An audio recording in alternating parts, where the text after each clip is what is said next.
This channel does not promote any violent, harmful, or illegal activities. All content provided by this channel is meant for an educational purpose only.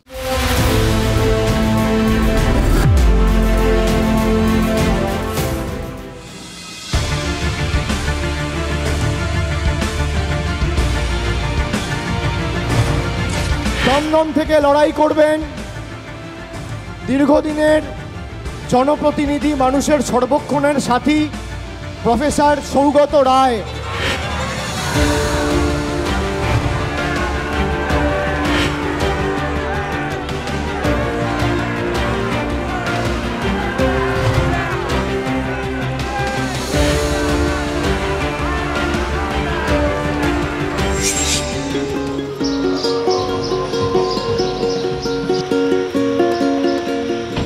এবং এখন ভোটের হাওয়া। এ রাজ্যের ৪২ জন সাংসদের ভাগ্য নির্ধারণ হবে। কে জিতবেন, কে হারবেন, আর অবশ্যই গত ৫ বছরে যারা বিদায়ী সাংসদ তারা কি করলেন তাদের রিপোর্ট কার্ড সব ঠিক করতে আমি মঞ্জিরা বেরিয়ে পড়েছি বলুন সাংসদ এই অনুষ্ঠান নিয়ে। আজ দমদম লোকসভা কেন্দ্রের তৃণমূল কংগ্রেসের প্রার্থী সৌগত রায়ের সঙ্গে কথা বলবো। চলুন।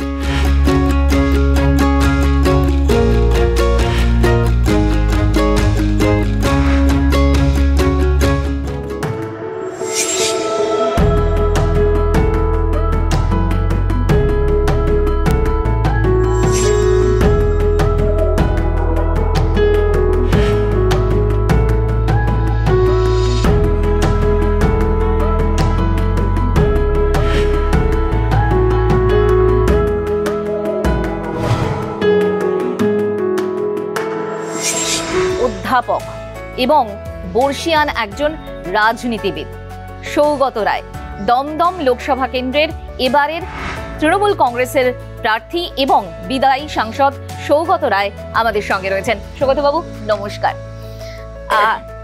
দমদম আর সৌগত রায় একেবারে ওতপ্রোতভাবে জড়িয়ে গিয়েছেন, বা বলতে পারি আমি সমর্থক হয়ে গিয়েছে।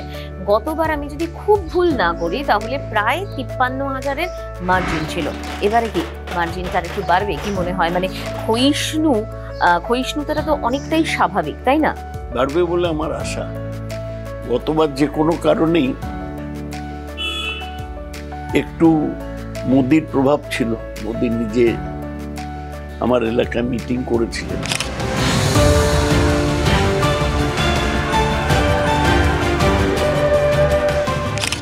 আমরাও এত ওভার কনফিডেন্ট ছিলাম যে অত মনোযোগ দিইনি। আচ্ছা, এবার আরো মনোযোগ দিয়ে বেশি সময় ধরে নির্বাচন হবে। মোদি হাওয়া গতবারের মতো এবার নেই। ইতু পুজো থেকে শুরু করে বিয়ে বাড়ি সবটা সাধারণ মানুষের সঙ্গে সবসময় মিলেমিশে থাকা, এটা কি আপনার অ্যাডভান্টেজ বলে মনে করেন?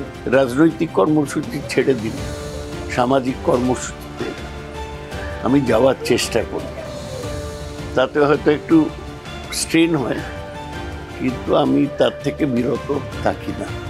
তার ফলে নানা জায়গায় নানা মানুষের সাথে যোগাযোগ হয়, যেটা নির্বাচনের সময় আমার সুবিধা দেয়।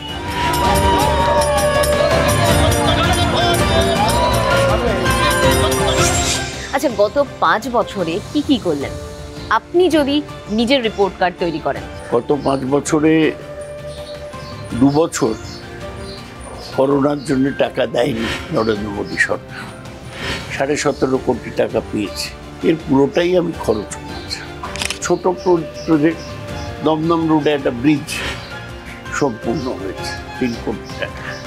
যেটা আমরা ৩ বছর ধরে এটা ব্রিজটা হচ্ছিল, লোকের ঘাম ছুটিয়ে পয়সা নিয়ে অটোওয়ালাদের দিয়ে আমাদের থেকে সব আবদার করে নিয়েছে, আমরা সেই জায়গাটা পাইনি। আবার একটা বিরাট প্রকল্প কল্যাণী এক্সপ্রেসওয়েকে বেলঘরিয়া থেকে বেলঘরিয়া এক্সপ্রেসওয়ের সঙ্গে যুক্ত করার প্রকল্প, প্রায় ৫০০ কোটি টাকা, সেটার কাজ চলছে।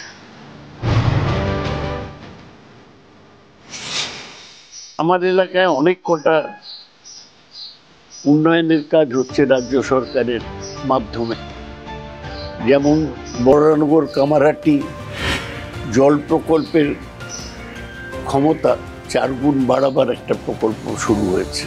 কিচ্ছু হয়নি। আরো রাস্তাঘাটে বিপজ্জনক অবস্থায় আমরা পড়ে রয়েছি। প্রথমত আমাদের এই রাস্তায় এই 3 বছর ধরে আমাদের এই পোলটাই তৈরি করতে লাগলো, জনসাধারণের প্রচণ্ড অসুবিধা হলো, আর সেখানে ভুক্তভোগী হলাম আমাদের মতন জনসাধারণ। উত্তর দমদমে 156 কোটি টাকার একটা নতুন জল প্রকল্প শুরু হয়েছে। এরকম বড় কাজ হচ্ছে, কিন্তু আমরা কেন্দ্রীয় সরকারে থাকলে যতটা উন্নয়ন করা যেত ততটা তো করা যায়নি। আমরা আপনার এলাকা মূলত ধরুন বানিহাটি, দমদম, বরানগর এই জায়গাগুলোতে অনেকের সঙ্গে কথা বলেছিলাম, তো তাদের অনেকেরই বক্তব্য হচ্ছে যে এক দুর্নীতি, এক হচ্ছে ভীষণ রকমভাবে কাটমানি ইস্যু, এবং অনেকেই বলছেন এলাকা আবর্জনা পরিষ্কার, মানে রাস্তাঘাট খুব একটা পরিষ্কার করা হয়নি, হয় না। 4 ফুট 6 ফুটের রাস্তার উপরে 6তলা 7তলা করে ফ্ল্যাট হয়ে যাচ্ছে, তারপরে যেভাবে কাটমানি খাওয়া হচ্ছে, তারপরে ড্রেনেজের অবস্থা খুবই খারাপ, এখানে মানে আবর্জনা স্তূপাকৃত হয়ে থাকে রাস্তার উপরে। সাংসদ হিসাবে তো আমাদের এরিয়াতে কখনো আমাদের আমি কেন পুরো দমদমবাসী বলবে সৌগত রায়কে দেখা যায় না। আবার উনি যে কোন লজ্জে যে আবার প্রার্থী হয়েছেন, কি আশা করে প্রার্থী হয়েছেন? বহু বছর ধরে সৌগত রায় সাংসদ, আমরা কোনোদিন দেখিনি কাজ করতে, কোনো কাজ তিনি করেননি, উনি অযোগ্য লোক, ওনাকে ভোট দেওয়াই উচিত না। এরকম ধরনের অভিযোগ উঠছে, কি বলবেন? প্রত্যেকটা পৌরসভা, 9টা পৌরসভা আছে বলি, জঞ্জাল পরিষ্কার করা এবং একটা প্রপার ট্রেঞ্চিং গ্রাউন্ড তৈরি করা একটা চ্যালেঞ্জ, সেটা অসুবিধা আছে। 2019 থেকে এটা শোনা যাচ্ছিল যে আপনি আর দাঁড়াতে চাইছেন না, বেশ কিছু ইন্টারভিউতেও আমি শুনেছি, দেখেছি। বক্তব্য হচ্ছে এটা কি শুধুমাত্র টিকিট পাওয়ার ইচ্ছে আপনার কোথাও একটা ছিল মনে, নাকি দল বলেছে বলে বা সুপ্রিমো বলেছেন বলে সেই নির্দেশ পালন করেছেন? না, আমার টিকিট পাওয়ার ইচ্ছা সেই অর্থে ছিল না, কিন্তু আমার মনে হয়েছিল যে আমি এখনো কিছুদিন কাজ করতে পারবো। আচ্ছা, এবারে আপনাদের দল মানে তৃণমূল কংগ্রেসের যে প্রার্থী তালিকা, ক্যান্ডিডেট লিস্ট, সেটা সম্পর্কে আপনার কি মত? তৃণমূল কংগ্রেসের এবারের ক্যান্ডিডেট লিস্ট খুবই ভালো, খুবই ভালো। নবীন প্রবীণের ভারসাম্য রেখে যোগ্যতা এবং উইনেবিলিটি, জেতার সম্ভাবনা দেখে মনোনয়ন দেওয়া হয়েছে। আমার মনে হচ্ছে খুব ভালো লিস্ট হয়েছে।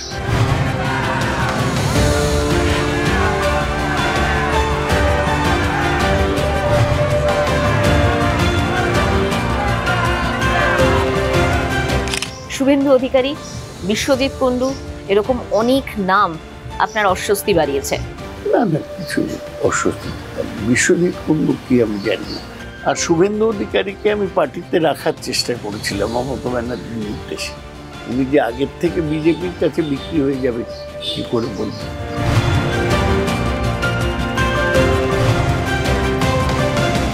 ইদানিং আমরা প্রায়ই দেখতে পাই যে অন্য জগৎ থেকে বহু মানুষ আসেন রাজনীতিতে, তাদের অনেকেরই হয়তো ওই যে প্রচারটা রয়েছে বা নিজের যে একটা জায়গা তৈরি হয়েছে সেটাকে অনেক রাজনৈতিক দল ব্যবহার করে থাকেন। এবারেও কিন্তু এরকম ধরনের ক্যান্ডিডেট রয়েছে, কি বলবেন? আমি আগেই বলেছি যে একটা নেতৃত্ব দেখে উইনেবিলিটি। যারা এই বিশেষ করে বিনোদনের জগৎ থেকে যারা আসেন বা খেলাধুলার জগৎ থেকে, পেসটা উইনেবিলিটির ক্ষেত্রে ইম্পর্টেন্ট, বাকিটা ইন্টারেস্টের উপর নির্ভর করে। যদি ক্যান্ডিডেটের বা সাংসদের আগ্রহ থাকে তাহলে তিনি অ্যাডজাস্ট করেন।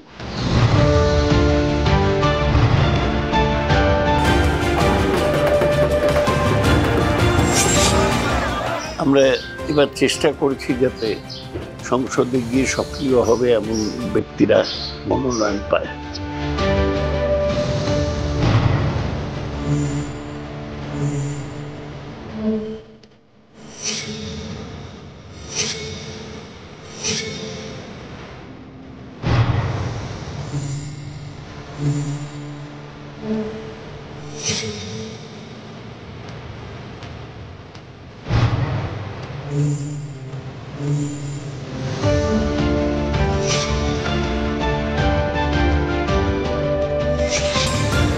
সৌগতবাবু অনেক ধন্যবাদ আপনাকে। বলুন সাংসদ আজকের মতো এখানেই শেষ করলাম, সঙ্গে থাকুন।